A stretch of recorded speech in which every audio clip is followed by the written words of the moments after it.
ભેળ પૂરી મળે, રસ પૂરી મળે, લોચા પૂરી મળે, પણ સ્કૂલની કારણ ઊંઘ પૂરી ના મળી શકે.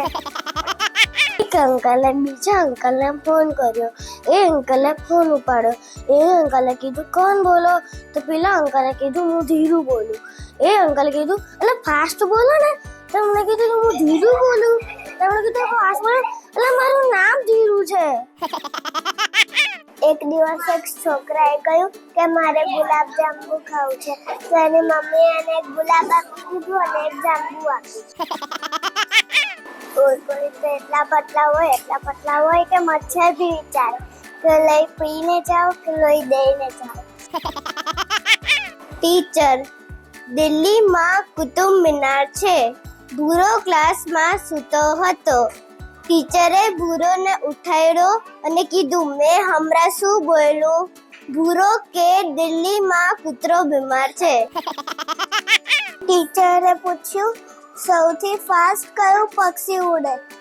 તો પછી ગગનને કીધું કે જેને ઉતાવળ હોય એ. એક હતો જજ. જજે ચોરને કીધું કે કાલ સવારે હું તને 6 વાગે ફાંસી આપી દઈશ. અને ચોરે હસીને કીધું હા હું તો કાલે 10 વાગે ઉઠીશ.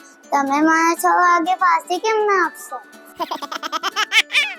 ટીચરે કીધું કે ગુલ્ફી નથી લાવવાની, સ્કूल फी लावानी होती.